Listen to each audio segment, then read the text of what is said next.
Half double crochet VUDC for short. A half double crochet is a crochet needle wound in a circle. 2 stitch. Bring a coil.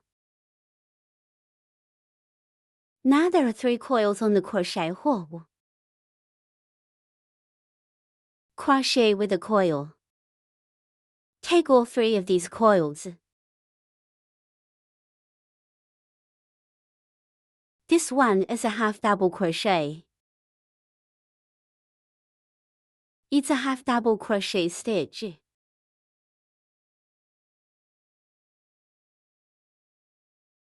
And then we'll do this a few more times.